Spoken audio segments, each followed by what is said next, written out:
Anything special. Yeah. Pure deliciousness. Pure deliciousness, man. My name is Banky, man. Everybody calls me Banky. That's the name that I got from my grandmother when I was young. I'm coming out here after 30 years. Yeah, I ain't got nothing, but I'm gonna have something because I'm rich in personality, you know, and I'm rich in love. My family love me, and that's really all that counts. Hey, man, shout out to everybody out there on Team Banky Pound, man. I appreciate the love. Boom, boom, boom, boom, boom. Huh. I appreciate the support. We out here, man. 33, man. 33 years of prison stories. We pushing positive energy 24/7, 365.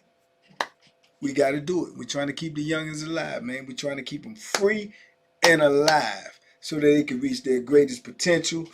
Big love to everybody who followed this platform, everybody that's with this movement. I definitely appreciate you. Love is love.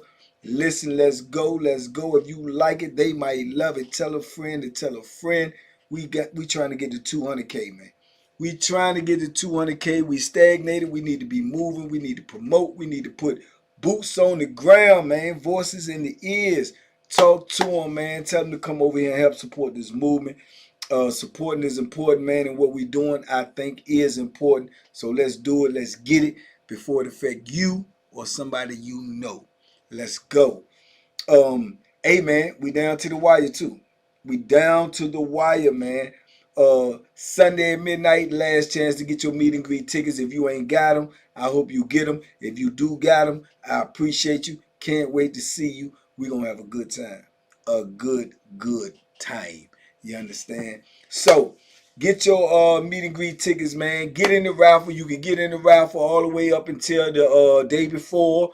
You can donate all the way up until the day before or on that day because we need support. But we're going to make it happen no matter what. Appreciate y'all. TBP Nation, stand up, man. Let's go, man.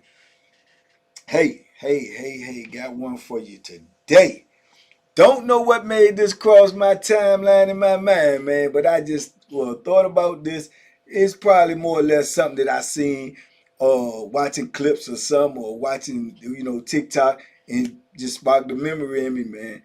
But I'm gonna use initials in this joint. I may say the first name because I think a lot of people know this person that I'm talking about. One of them known persons that was in the system. This in particular person happened to be some people that happened to be a boy and had a name, had a reputation, obviously from where they came from on the street where people knew them. They're supposed to have been a big money getter on the street, man. Big money getter on the street. But this just happened to be their lifestyle. And but I'm talking about, they say this person was getting plenty of paper out there.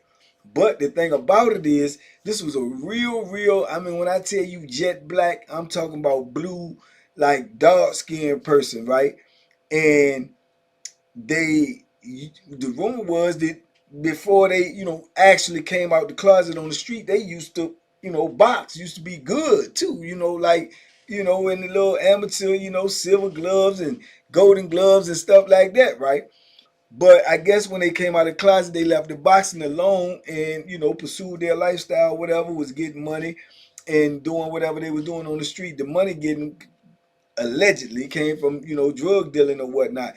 But said they had, pursuers on the street, little young dudes that they used to mess with, this, that, and the third. And I heard that they was locked up because the dude that they was messing with, got caught messing with a woman or something, and they got into an altercation, and then somebody, won't hear no more, and they was in the penitentiary, right? So, I can remember when I first ran into this person, you know what I'm saying? I remember when I first ran into this person. I remember moving on the block on the institution that I was in, and just like old boy Teddy Pendergrass, when I seen him, he would walk across the floor. But he had on back in the day, we used to get them it wasn't silk, it was nylon. If y'all know, you know. You know how you got the wife beaters and then you got the, the boxes. Back in the day, one time it was real popular to have nylon wife beaters and nylon boxes, right? But the thing about it, they see through. and dudes was wearing them in the penitentiary. Now most dudes will wear them in their cell or and they'll have on, the tighty whities, the fruity balloons up under the joints. The Superman that, up under the joint. But most of the time, they'll wear them in their cell in the penitentiary, try to put them on for when the COs, the female COs, make their round. Then they take the tighty whities off. They act like they walking around there, in the acid ball. In the acid ball, see-through boxes, right? That way, the CO woman couldn't say that, he flashing or he naked or nothing. He actually got on boxes, right? But it's just transparent. So that's what dudes was getting them for, to keep it 100. But that's why I also believe they ended up banning them. You couldn't get them no more, because I think it was too many charges being read, too many COs complaining, too many females complaining, so they ended up taking them out. But when I first ran into this person called KK, I first ran into that won't ban. They were still wearing. So I seen him walk across the floor with them Jones on and had the tighty whitey Jones up on them. But he, just to be 100 now, he probably about 5'8", 5'9", dark skin as a car tire, right? And had a big old round woman, hand pots. Obviously, this before I even knew, or if it was just, out there that people could get like, butt injections or whatever, or whether it was natural, I don't know. But he had a big old hand pots, and he was dark skinned, I don't know what. A hand pots like J-Lo, and I'm not trying to be funny, I'm just keeping it 100, and a face like the Planet of the Apes, man. I'm just being real, man. I'm some real dark skin, real big lips, big nose. The features, you know what I'm saying? The features were, similar.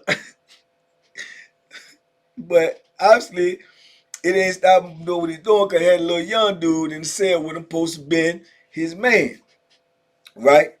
So, to my understanding, he still could get drugs. Like, even in the penitentiary, he was like still, shaking and baking and making money in there. Whether or not that's why the young dudes was messing with him, I don't know. You know what I'm saying? I don't know nothing about that. I just know when I went in there, when I know my first impression of seeing him, I was like, man, what in this cheese is? Because he walk around like that all the time, like it ain't nothing. Bust about his cell, come out his cell, moving around. He might have anything on. You know what I'm saying? So, with that being said, like I say, it won't a whole lot of people really like, even though he was like, won't hide nothing that he do, it won't a whole lot of people like disrespect him or call him out his name, because like I say, a lot of people knew him, and not only is they connect with the drugs, and people don't never want to connect with the drugs to get gone, but also, like I say, they say on the street, even though he is, one of them, he ain't scared. You know what I'm saying? Ain't scared at all. I done seen little young dudes when he walk by, how young dudes is in the penitentiary at the time too. I'm young too, but these are younger. They giggle and laugh and say like, ugly, mumbling their brother, ugly gorilla look. And if he heard you, or turn around and say, what? What you say? Yeah, that's what I thought. He was aggressive.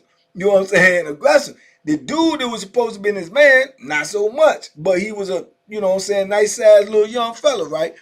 But, dudes is looking at him kind of funny because he young and he into that. And he in the penitentiary. So the dudes that's not into that, and especially if they're young, they're going to look at him like, what, like he one of them.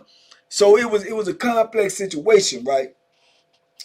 But I just remember being there. I don't know how I ended up in the block with him. So I'm seeing all of this stuff firsthand. You know what I'm saying? I ain't never had no issues with him.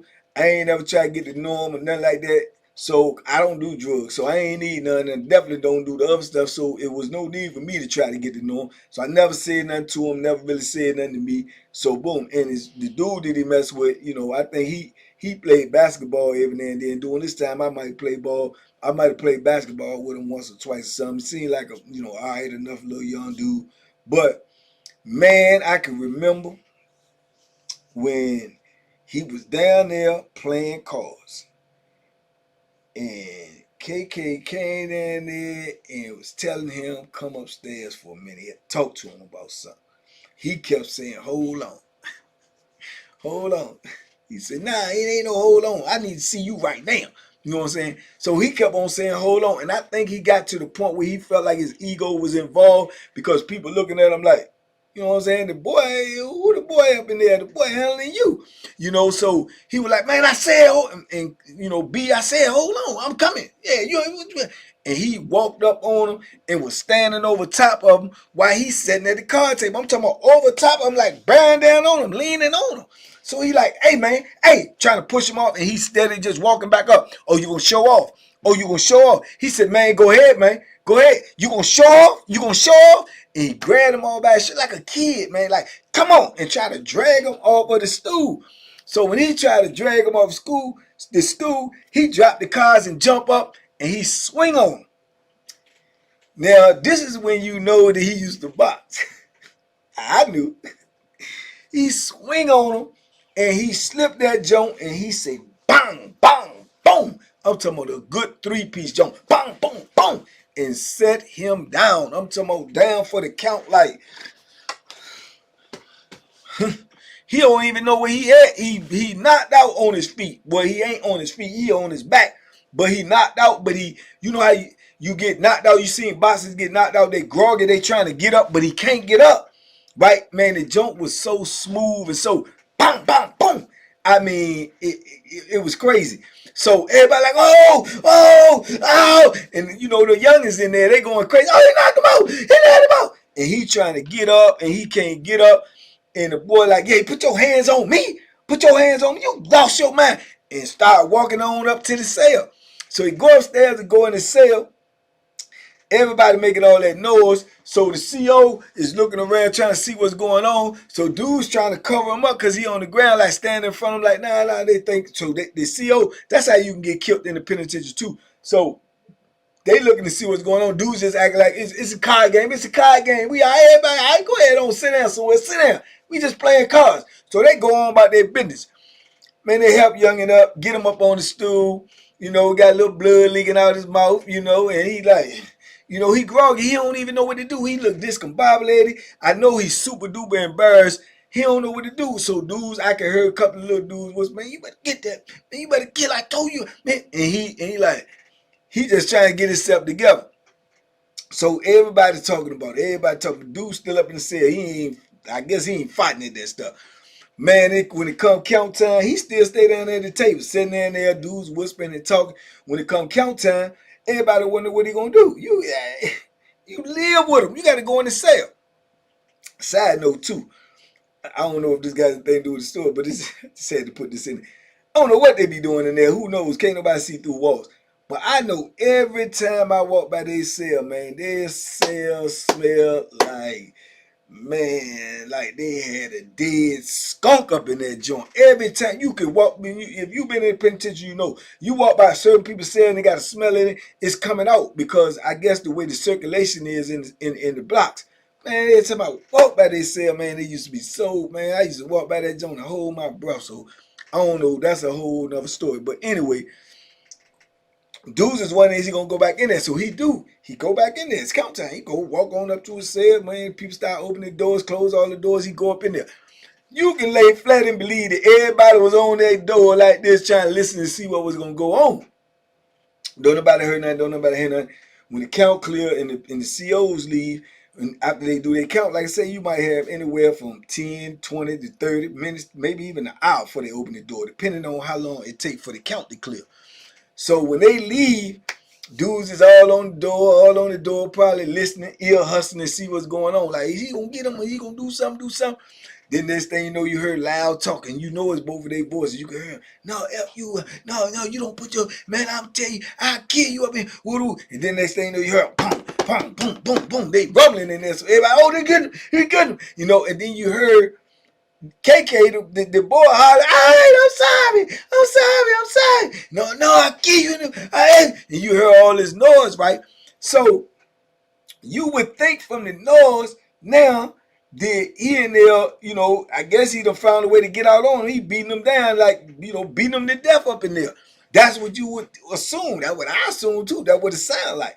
Man, when count clear, when the noise ended up subsiding, a little while later, you don't heard nothing. About 10 minutes after you don't heard nothing at all, the door start open. You can see dudes walking to go downstairs. Their door ain't open. They ain't trying to get their door open. People got to reach your hand out to get your door open. So they ain't get their door open. You can see people walking by their cell, acting like you know you don't supposed to look and say they walk by their cell, but they want to see because everybody curious walk by the cell. Like, walking by looking in there because they trying to see. Everybody expecting to see blood, mayhem, you know, all this crazy stuff, right? So, you know, everybody's curious just because you heard all the noise, you heard the commotion, you know something went down in there. Man, them people keep their door closed while I count clear for about 20, 30 minutes. When their door do finally come open, you see an arm come out and get the door open, right? When you see get the door open, old boy come out. You know what I'm saying? Come out with his little cup, go down there, you know, get him some coffee, you know, go sit at the table over there in the far end. So the door get closed back. So the people don't never come out because now everybody really curious. They think, well, oh, he must have messed him up so bad he can't even come out. He must be, you know, because the noise was crazy. You know, and hollering and screaming and I'm sorry and all this. So everybody thinking the boy messed up so bad he can't come out. In penitentiary, they call that bed rest. Like you got him on bed rest. He bust up. So everybody waiting to see him, right? Man, man, the people call child time and time to go eat. Man, see that come out that door, came out. Man came out there. That man ain't had a scratch on him. He done put on his little super tight pants and his little tight shirt and tied it all up and come out there just switching and walk right on, come on down and go right on out the door to go to chow, right? So I'm like, man, what? So dudes is like they perplexed, but in me, even in my young age, I could surmise what's going on. So I put it together because it was my celly too. My celly had told me, but I kind of like put it together too.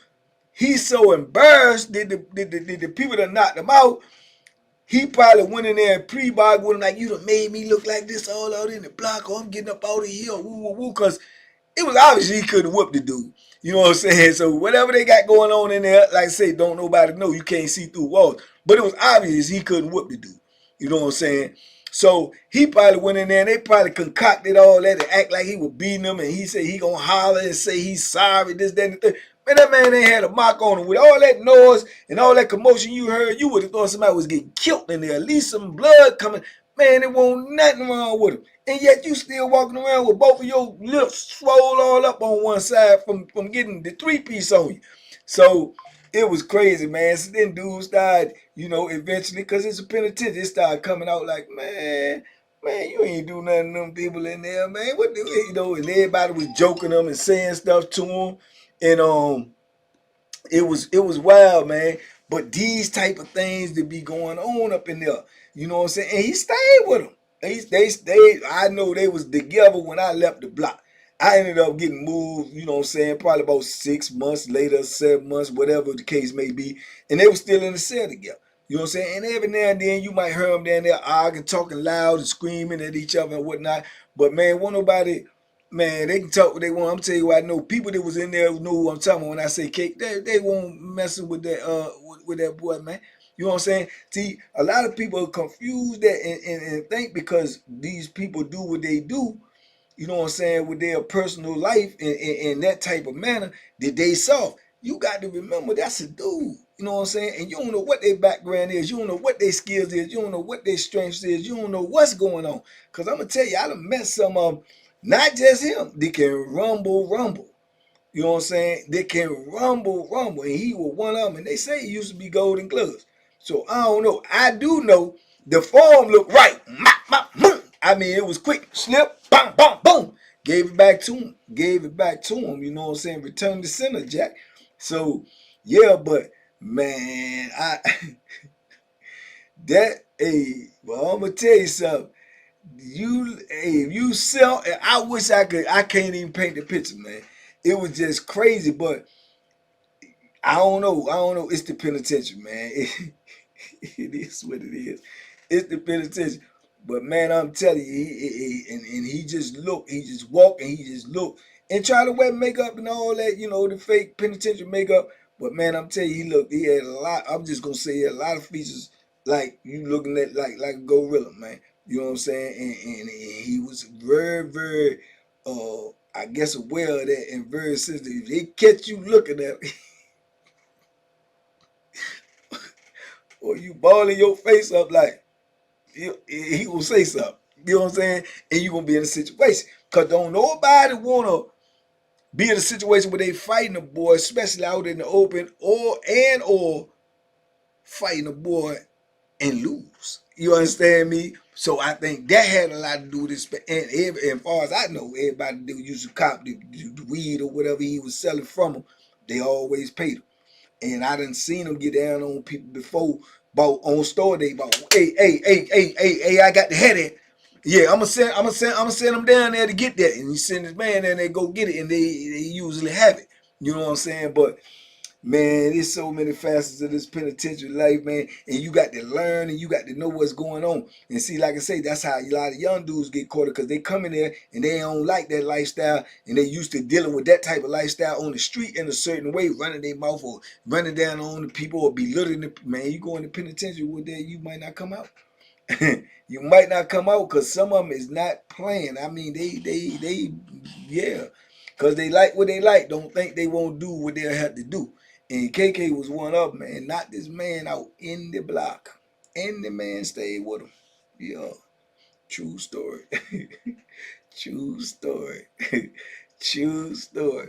Anyway, man, I don't know what brought that in my mind, but it did. And yeah, I just want to tell you that, man, everything ain't what it looked like, man, and everything everything glitter ain't gold, and all closed eyes ain't sleep, But if you stay out the penitentiary, you might not never see none of this. It might be, you might go somewhere where it depends on what you're doing out here, but you might not never see some of the things I seen in penitentiary anywhere else in life. And if you ain't trying to see it, don't go to penitentiary. You understand? Anyway, y'all talk to me in the comments. I talk back. Meantime, in between time, man, I got work to do. Get ready for this meet and greet, man. I hope to see everybody there. Make sure you go follow me on Facebook, Banky Pound for Pound. We need 10,000 followers over there, man, so we can start posting stories over there as well. We got 12,360 some plus days of stories, so we ain't gonna never run out. We just need y'all to come over here and listen to them, get this information, go back out there and give it to somebody who need it. May not be you, maybe somebody you know, but it's needed because the penitentiary need to be ducked at all costs, and that's what we trying to do out here. So TBP Nation, salute, be safe, be smart, make good decisions, and do not judge a book by its cover, unless you can duck a 3-piece, a quick one too. If you can't duck that, be careful.